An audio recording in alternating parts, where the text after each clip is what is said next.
여러분, 기도하면 어떤 이미지가 떠오르십니까? 기도하면 뭐 대부분 비슷한 이미지일 수 있는데, 이 기도하는 손이 떠오르는 분들도 있을 거고요. 또 뭐 굉장히 간절히 기도하는, 어떤 무릎 꿇고 기도하는 어떤 사람의 모습 같은 게 떠오르실 수도 있는데, 이 기도란 단어를 국어 사전에서 찾아보면 이렇습니다. 인간보다 능력이 뛰어나다고 생각하는 어떠한 절대적 존재에게 빔 또는 그런 의식, 이게 기도라는 거죠.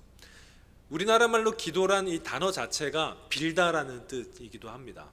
기자가 이 빌다의 기 혹은 빌다 고하다라는 뜻을 가진 기자고요. 이 도자도 빌다 소망하다라는 뜻의 도입니다. 그래서 이 기도의 의미를 우리나라 말로 이야기할 때는 그냥 단순히 얘기해서 어떤 누군가에게 나의 소망을, 나의 소원을 말하고 이야기할 때 우리는 보통 기도한다라고 이야기를 하죠. 기도는 교회 다니는 분들만 하는 게 아니지 않습니까? 절에 다니는 분들도 굉장히 열심히 기도하고, 뭐 그냥 무속 신앙을 가지신 분들도 기도를 많이 합니다. 이 기도라는 단어가 교회가 들어오면서부터 생긴 게 아니라 이전부터 있었죠. 그래서 예전에 제가 한번 설교할 때도 얘기했었지만, 우리나라의 경우에는 이 자녀들을 과거 시험 보내놓거나 누군가가 잘 되기를 위해서 정한수라고 하죠. 보통 깨끗한 물 한 그릇 떠놓고 이렇게 손바닥으로 밤을 새면서 비는 것도 우리나라에는 있었던 문화입니다. 다 기도죠. 그런데 이런 기도에 대한 이미지가 지금까지 내려와서, 기도하면은 우리나라 말로 기도할 때는 좀 소원을 비는 이미지가 강합니다. 조금 더 가볍게 얘기하자면 우리나라의 기도는 마치 램프의 지니에게 우리의 소원을 이야기하는 것과 비슷해 보입니다. 그래서 우리가 원하는 것을 들어주십사라고 하는 것을 기도라고 이야기를 하죠. 제가 얼마 전에 어떤 이제 강의 모임에서 어떤 집사님께서 저한테 그렇게 얘기를 하시는 거예요. 그분이 이제 찬양을 좋아하시는 분이었거든요. 그분의 주장은 찬양이 기도보다 우월하다 였어요. 찬양을 좋아하시는 분이었기 때문에. 그러면서 그분이 왜 찬양이 기도보다 우월하냐면, 찬양은 하나님을 높여드리는데 기도는 내가 원하는 것만 달라고 하니까 찬양이 더 우월하지 않느냐라는 거였죠. 여러분 어떻게 생각하십니까? 조금 그 집사님께서 개념을 잘못 잡으신 게 하나 있습니다. 뭐냐면 기도는 우리 것을 달라고만 하는 것은 아니기 때문이죠. 사실 결론적으로 얘기하면 찬양은 기도에 속한 겁니다. 기도가 더 큰 개념이고 찬양은 그 밑에 개념이죠. 찬양도 기도고 예배도 기도고, 어쩌면 우리 인생 전체가 기도가 될 수 있습니다. 기도는 그렇게 큰 개념이죠. 우리나라 말로 기도는 빌다란 뜻인데, 성경이 처음 쓰여진 언어인 히브리어에서 기도는 조금 다른 뜻입니다. 제가 웬만하면은 우리 특히 사부 예배 설교할 때 히브리어 얘기를 안 하려고 해요. 히브리어 헬라어 얘기는. 왜냐면 별로 이제 관심이 없으시잖아요. 제가 히브리어 하면 그때부터 이제 다들 다른 데를 보거든요. 눈치가 저도 있어요. 그래서 히브리어 얘기를 잘 안 하려고 하는데, 어쨌든 히브리어에서 기도라는 뜻은요, 그 단어는 우리가 생각하는 빌다, 뭐 고하다, 소원을 말하다가 아니고 나 자신을 돌아보다라는 뜻입니다. 혹은 나 자신을 판단하다라는 뜻이에요. 무슨 의미입니까? 히브리어에서 기도는 하나님 앞에서 나를 돌아보는 시간인 거죠. 하나님의 뜻에 내가 맞는지 안 맞는지 판단하는 시간. 조금 더 확장하자면 나를 하나님께 맞춰가는 시간이 기도입니다. 여러분, 물론 기도에는 간구, 방금 제가 얘기한 이 소원을 비는 거, 이런 간구가 포함됩니다. 그렇지만 아까 말씀드린 것처럼 기도는 그거보다 훨씬 큰 개념이죠. 자, 기도가 뭡니까? 라고 물어보면 조금 더 정답에 근접한 대답들이 나옵니다. 우리 청년들에게, 제가 특히 이제 여기 대표 기도하는 친구들에게 기도에 대한 강의를 짧게 합니다. 하면 그때마다 제가 처음 질문이 이거예요. 기도가 뭐라고 생각합니까? 그런 친구들이 정답을 이야기해요. 여러분, 기도가 뭡니까? 하나님과의 대화죠. 맞습니다. 하나님과의 대화인 거예요. 자, 여러분, 기도가 하나님과의 대화라고 얘기하면 아까 제가 말한 모든 게 이해가 됩니다. 기도는요, 우리가 하나님께 찬양하는 거 기도가 되죠. 우리가 하나님께 간구하는 거 기도가 됩니다. 예배도 기도이죠. 하나님과의 대화를 조금 더 큰 의미로 보면 하나님과의 소통입니다. 만나는 거, 하나님과 연결되는 거, 이게 기도거든요. 우린 예배를 통해서 하나님과 연결됩니다. 만나죠. 그러면 그게 기도인 거죠. 그래서 우리의 삶이 예배가 될 수 있다면 우리의 삶도 기도가 될 수 있는 거죠. 이렇게 기도는 굉장히 큰 개념입니다. 오늘 본문에 나오는 기도도 이와 같죠. 오늘 본문 이야기를 잠깐 살펴볼 텐데, 오늘 본문의 처음에 보면 이 배경이 등장하는데요. 예수님께서 어디에서 승천하셨습니까, 여러분? 산 이름이 뭐죠? 하면 오늘 이제 본문에 나와요. 다 이게 문제로 나갑니다. 감람산이란 곳입니다. 감람산을 요즘 우리나라 말로 하면 무슨 산일까요? 올리브산이죠. 네, 똑똑해. 감람이 올리브거든요. 감람류 하면 올리브유입니다. 그래서 올리브산, 예루살렘 옆에, 사실 예루살렘 안에 겟세마네 동산 바로 그냥 같이 있는 그 자락에 올리브산이 있어요. 감람산이라는 곳이 있습니다. 그래서 본문은 거기를 어떻게 얘기하냐면 예루살렘에서 가까워서 안식일에 가기에 알맞은 길이라 라고 이야기하는데, 이 무슨 뜻이냐면, 예전에 제가 또 약간 설교했었는데 안식일에 몇 미터 정도, 몇 킬로 정도 움직일 수 있다고 했는지 혹시 기억합니까? 못 하시겠죠? 1.1에서 1.2km 정도로 움직일 수 있습니다. 율법에 따르면. 그러니까 왕복 1.1이나 1.2가 넘지 않는 아주 가까운 거리에 감람산이 있었던 거죠. 굉장히 가깝죠. 거기에서 예수님 승천하셨고요. 제자들이 돌아왔습니다. 여기서 우리가 알 수 있는 것은 예수님이 승천하신 날이 언제겠어요? 무슨 날입니까? 안식일인 거죠. 안식일에 예수님 승천하시고 제자들이 돌아왔습니다. 돌아와서 13절과 14절 초반에 보면 명단이 나오는데, 사도들의 명단이 먼저 나옵니다. 베안야요 이렇게 시작하는, 여러분 어린 시절에 외우셨던 12사도 중에 가룟 유다만 빼놓고 11명의 사도의 명단이 나오고요. 그 다음에 누가 나옵니까? 예수님의 어머니 마리아, 그 다음에 여자들, 또 예수님의 아우. 이게 무슨 명단일까요? 여러분이 딱 들으시기에 왜 써놨지? 라고 하는 표정이 지금 보이는데, 자, 여러분, 이 성경이 쓰여질 당시로 한번 가봅시다. 사도행전이 쓰여질 당시에 이 사람들은 굉장히 유명한 사람들이었어요. 지금도 우리가 다 알죠. 사도들, 12사도들은 다 알잖아요. 우리도 알고. 거기에 예수님의 어머니 마리아 모르는 사람 있나요? 성모 마리아? 없죠. 거기에 이 여인들, 막달라 마리아를 비롯해서 살로메 뭐 이런 사람들도 우리도 알고 있고, 그 당시에 교회에서 굉장히 유명했던 여인들이 있었습니다. 초창기부터 예수님을 따라다니면서 예수님께 수종하고 예수님을 도왔던 여인들이었고요.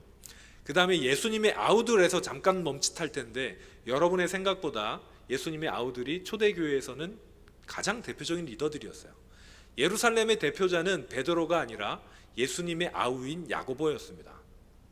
야고보가 예루살렘 교회 수장이었거든요. 그러니까 사도행전이 쓰여질 당시는 야고보도 아마 돌아가셨겠죠, 이 당시에는. 아니면 뭐 살아계셔도 좀 나이가 많거나, 아무튼 굉장히 전설적인 사람들. 그러니까 오늘 본문 13절 14절에 있는 이 명단은요, 지금으로 따지면 어벤져스급이 되는 거죠. 야, 교회에서 유명한 사람들, 영향력이 큰 사람들은 다 여기에 있는 거예요. 이 명단을 가지고 무슨 이야기를 하고 싶었냐면, 누가는 어떻게 이 사람들이 하나님의 영웅들로, 교회의 영웅들로 거듭날 수 있었는가를 이야기하고 싶었던 겁니다. 자, 이 직전까지 누가가 누가복음을 쓰고 이 사도행전을 썼는데, 이 직전까지 제자들의 모습은 여러분 어땠습니까? 빈말로 해도 훌륭하다 하기 어려운 모습이었습니다. 예수님에 대해서 알지도 못하고 직전까지 예수님 승천하시기 전까지 예수님 그러면 이제 예수님께서 독립운동 하시는 겁니까? 라고 물어보던 제자들이었어요. 그러니까 제자들이 그렇게 훌륭하지 않았어요. 그런데 직후에 사도행전 2장부터 갑자기 급격하게 제자들이 훌륭해지거든요. 놀라운 일들이 일어납니다. 막 이제 오순절 성령간이 사건 이후로부터는요, 사도행전이 말 그대로 사도들의 행전이잖아요. 이 사도들의 일정들이 굉장히 파워풀하게 일어나는 거죠. 어떻게 이렇게 됐냐? 이 사이에 무슨 일이 있었기에 그 얘기를 하고 싶었던 겁니다. 그럼 어떻게 이들이 하나님의 사람들이 영웅이 될 수 있었는지, 교회의 리더들이 될 수 있었는지를 오늘 본문은 뭐라고 얘기하냐면 오로지 기도했다 라고 얘기합니다. 기도를 통해서 이들이 변화했다는 거죠. 기도를 통해서 하나님께서는요, 사람들을 빚어가십니다. 기도하는 시간, 그 시간에 하나님은 사람들을 만들어 가세요. 사람들뿐만 아니라 기도하는 시간에 공동체를 만들어 가십니다. 그 교회가 기도하는 시간이 얼마냐에 따라서, 그 사람이 기도하는 시간이 얼마냐에 따라서 하나님이 그 사람을 만질 수 있는 시간, 만들어 갈 수 있는 시간이 결정됩니다. 그러니까 기도의 시간은 하나님의 시간인 거죠.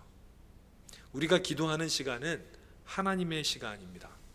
그래서 여러분, 기도는 사실 시간이 중요한 게 아니라, 시간도 중요합니다. 그렇지만 이거보다 더 중요한 게 있는데 깊이가 중요해요. 그럼 기도는 3시간, 4시간, 10시간도 할 수 있지만 그동안에 우리가 하나님을 만나지 못하고 하나님을 대면하지 못한다면 시간이 의미가 없어요.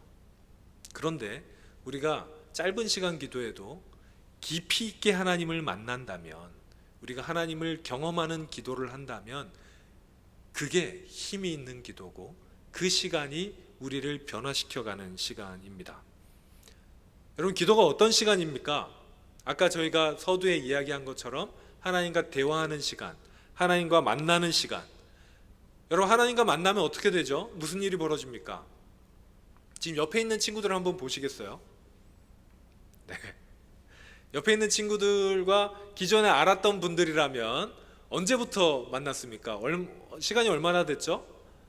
꽤 된 친구도 있고 오늘 처음 보는 사람도 있을 거고요. 만약에 처음 보는 분이라면 아는 게 하나도 없을 거예요. 어디서 왔지? 이름이 어떻게 됐지? 전혀 모르겠죠. 그냥 생김새만 알게 되셨을 겁니다.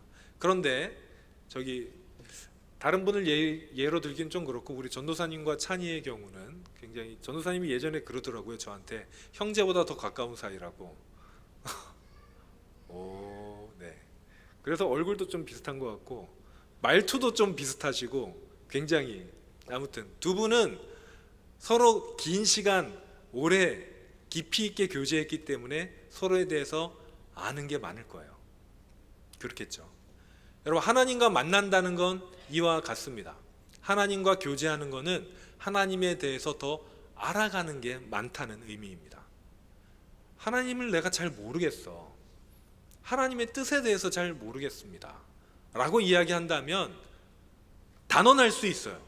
하나님이 안 알려주신 게 아니라 기도 시간이 부족한 겁니다. 특히 깊이 있는 기도의 시간이 부족한 것이죠. 사랑하는 여러분, 그래서 우리에게 필요한 것이 바로 기도입니다. 기도가 굉장히 중요합니다. 그런데 우리는 기도를 그렇게 소중히 여기지 않는 것 같아요. 오늘 본문에 있는 제자들이 성령님을 기다리기 위해서 기도했습니다. 그 일주일의 시간, 일주일 정도 되는 시간이거든요. 예수님께서 승천하시고 성령님께서 오시기 전까지 그 일주일의 시간, 제자들이 가장 잘한 일은 예수님의 말대로 모여서 기도한 거예요. 만약에 그 시간 동안, 그 일주일의 시간에 제자들이 다른 걸 했다면, 예를 들면 우리가 앞으로 복음을 전해야 되니까 외국어를 배우자라고 했다거나, 우리가 외국 나가고 뭘 하면은 뭘 해야 되니까 공부를 하자라고 했다면 좀 어려웠을 수 있을 겁니다. 그런데 그 모든 것에 앞서서 다른 걸 하기 전에 먼저 우리를 하나님께서 만들어 가실 수 있는 시간을 드린 게 제자들이 잘한 일인 거죠. 하나님이 일할 수 있는 시간을 드린 겁니다. 사랑하는 여러분, 우리가 하나님의 자녀인데 우리가 하나님의 뜻에 따라 살고 싶다고 이야기하고요, 하나님의 비전에 따라 하나님의 사람들이 되고 싶다고 이야기하는데, 제가 여쭤볼게요. 하나님께 시간을 얼마나 드립니까? 우리의 삶을 세워 가실 시간을 여러분들 하나님께 얼마나 드리고 계십니까? 우리가 변화될 시간, 하나님의 뜻에 따라서 빚어질 시간을, 하나님은 토기장이라고 하시죠. 토기장이가 뭐죠? 흙으로 그릇을 빚는. 저희 아내가 그 옹기장이라는 팀에 있거든요. 근데 그 옹기장이가 예전 개역 한글 성경일 때는 옹기장이었어요. 근데 개역 개정이 되면서 토기장이로 바뀌었거든요. 그래서 그 옹기장이 팀에서 굉장히 심각하게 우리가 토기장이로 이름을 바꿔야 되나 하다가 안 바꾸었다고 합니다. 그래서 굉장히 이 말을 하면은 되게 싫어하시는데, 하나님은 토기장이신데 토기로 그릇을 빚어야 되는데 시간을 안 주는 거예요. 하나님께서 여러분들을 한 명 한 명 이제 빚어 가시고 싶어 하는데, 만들어가고 세워가고 싶어 하시는데 시간을 주지 않아요. 우리는 하나님께 시간을 허락하지 않습니다. 너무 바빠요. 급할수록 바쁩니다. 예전에 어떤 책 제목에 이런 책이 있었습니다. 너무 바빠서 기도합니다 라는 책 제목이 있었어요. 여러분 혹시 보신 적 있으신가요? 제목만 보신 분들은 좀 있을 것 같은데, 책을 펴보면 사실 제목에 다 나와 있어요. 어떻게 하면 우리가 바쁜 와중에도 기도할 수 있을까가 아닙니다. 바쁘고 힘들고 시간이 없기 때문에 더 기도해야 되는 거죠. 왜냐하면 우리의 삶을 우리가 할 수 없기 때문입니다. 시편에 보면 이런 말씀이 있습니다. 나의 앞날이 주의 손에 있사오니. 우리 한번 따라해 봅시다. 나의 앞날이 주의 손에 있사오니. 한 번만 더 할게요. 나의 앞날이 주의 손에 있사오니. 아멘. 여러분, 이게 우리의 믿음의 고백입니다. 우리의 앞날이 주님의 손에 있는데 왜 우리는 주님께 기도하지 않을까요? 왜냐하면 정직히 말해서 우린 기도의 능력을 믿지 않기 때문일 겁니다. 기도해도 안 될 거야. 이게 기도할 일이 아니야. 이게 지금 기도할 게 아니라 너 지금 정신 차려. 너 지금 기도할 시간이 아니야. 너 지금 당장이라도 가서 공부도 해야 되고 지금 준비할 게 얼마나 많은데 지금 앉아서 기도하고 있니? 라고 이야기합니다. 그게 맞는 것 같아 보입니다. 그런데 성경은 그게 아니라고 얘기해요. 제자들은 하나님의 일을 하기에 앞서서 다른 거 하지 않았습니다. 기도했어요. 왜 기도했을까요? 기도는 하나님을 만나는 시간이기 때문입니다. 기도는 우리의 인생을 변화시켜가는 시간이기 때문입니다. 기도는 하나님이 우리를 만들어가는 시간이기 때문입니다. 우리의 꿈이 하나님의 꿈이 될 수 있도록, 아니 하나님의 꿈이 우리의 꿈이 되는 시간, 하나님의 비전이 나의 비전이 되는 시간, 그게 바로 기도이기 때문입니다. 사랑하는 여러분, 앞으로 어떻게 살아야 될지 모르겠습니까? 기도하십시오. 기도하세요. 기도한다고 그게 알아집니까? 알아져요. 기도는 여러분 굉장히 실제적인 겁니다. 오늘 실습을 한번 해보고 싶은데요, 여러분 잠깐 눈을 감으시고 하나님을 불러보십시오. 속으로 하나님을 불러보세요. 여러분, 지금 온 세상을 창조한 하나님이 여러분에게 임하셨습니다. 지금 이 순간 여러분이 어떤 걸 느끼든 느끼지 못했든 하나님이 여러분과 지금 함께 하세요. 그 하나님께서 여러분에게 뭐라고 말씀하고 계십니다. 그 하나님을 경험하는 시간, 그 시간이 바로 기도입니다.